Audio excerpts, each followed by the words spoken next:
Hello, everybody. Scott Golden here with the Pro Wrestling Logic YouTube channel and the World Class Championship Wrestling Review Series. We are fastly approaching the end of August in 1985. August 24th, 1985 is your episode this week, and we've got a lot of first run action for you here this week. Some newer stars or stars that maybe we underestimate the value of here. 4 matches is what you got on tap. Jack Victory and Brian Adias. Victory has been strongly pushed here. Actually, surprised to see him in there with Adias being a main babyface. Not really a program for Victory, more like just getting him match experiences, and takes a good bit of punishment. Interesting that we continue to see Victory look strong. Victory, though, is out-wrestled by this, his first, maybe I'd say, real challenge of the world-class era for him here with Adias, a former champion in Adias, and, obviously something to keep an eye on. Victory takes amazing bumps, and whether they be hip tosses, arm drags, whatever, you can see he's throwing himself into those bumps. Real basic wrestling here, though. Not asking him to do a lot, except bump and sell, which is what a heel should be doing, I'd say, for the first 3 or 4 years of his career, until he really knows who he is, or she is as a character. Jumping back elbow gets things going Victory's way. Victory not willing to surrender the authority he believes he should have, and gets Adias tied up in the ropes before we see shots by Victory in the ropes, and a backslide Victory for Adias is what's needed there. Almost a sunset flip into a backslide. Goes over the back and gets the victory. Adias happy with that. Victory obviously not. Then we move to Hollywood John Tatum versus Scott Casey. We haven't seen Casey in a couple of weeks, but he does return here.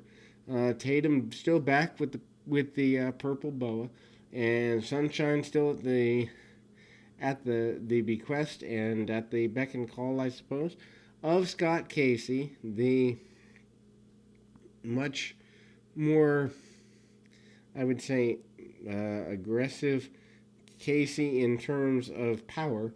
Not going to be outdone by Tatum. Tatum tries to use cheating tactics and also is slower to ignite, so to speak. Doesn't want to waste a lot of energy, it appears. He's content to do the least to get the most, which is cool. Hollywood John Tatum, not sure how he got the Hollywood moniker. Would actually be interested to find that out. We do see him move into more of a program in the next couple of weeks. I mentioned that I am up to the beginning of October, and up to there will be posted tonight, probably a couple more posted tomorrow. My goal is to have all of 85 done by the end of the weekend, and that should be good. Anyway, although I'm not looking forward to going into 86, because 86 is where things start to drop off. Speaking of dropping off, the momentum for John Tatum drops off as they literally get like a minute and a half out of a hip toss. Tatum uses some cheating tactics to get a headlock back on his man, and then we kind of see things going that way. Tatum manages to send Casey to the outside. Casey hits a roaring shoulder block. Both men hit heads, and there is a double down situation. Tatum, though, uses what one would assume would be some sort of foreign object here, and almost get the victory. Flying shoulder tackle off the top rope with a 2 count by Casey. Casey, though, not getting all he wants out of it. Referee having some difficulty in separating the two. Match goes as far as one can go, for as long as it can go. Double axe handle from the top rope. Didn't know that Casey was as agile as he is. Second time using the ropes in the match, and had not seen him do that. Casey then goes for a pile driver and almost loses Tatum in the middle of the pile driver, but then holds him up there, goes all the way around so that everyone can see, hits the pile driver. Sunshine very happy with that particular maneuver, but there's a little slowness to the cover, and it's obvious that there's some exhaustion. And amazingly, surprisingly, and I would say even unwisely, um, Tatum manages to roll a shoulder after a pile driver. I'm a person who believes the pile driver should be a finish just because it looks devastating. I mean, there are non-wrestling fans that know what a pile driver is. So to me, why not have a pile driver always be a finish? But that's just me. Especially in 1985, wouldn't work today. Although the spike pile driver for something like FTR would be a big deal. Tatum though rolls to the outside, does not want to be bothered with continuing the match, and believe officially would be recognized as a time limit draw. And Casey, you know, is impressed with everything, and then we kind of see him and Sunshine not celebrating, but certainly happy enough with things. Gino Hernandez, Mike Von Erich up next, and Hernandez still has what I believe is the Texas Championship. Von Erich returning after that injury he had not too terribly long ago. Gino Hernandez, again, one of the best in world class, one of the best in the world, I think, at this point. And Von Erich, who, even though he's smaller, I will give another reason I would give Gino Hernandez credit. He makes Mike Von Erich look like $1,000,000. Von Erich is just right after him, obviously with the several months worth of history that everybody has there. We see, the attempted use of a foreign object, and Von Erich gets the disqualification victory. It comes back in with a steel chair, and does Mike.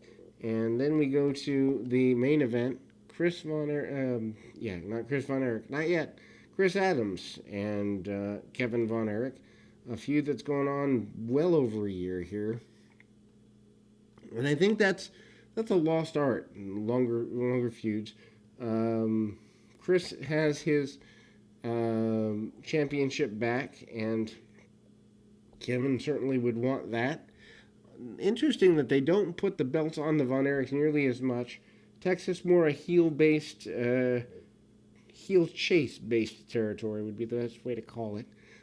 Breakdown, Adams holds on to the chinlock and almost a modified sleeper as long as he can, including also a hammerlock that goes a little awry. Needless to say, though, trying to get that arm submission, key locking the arm is Adams.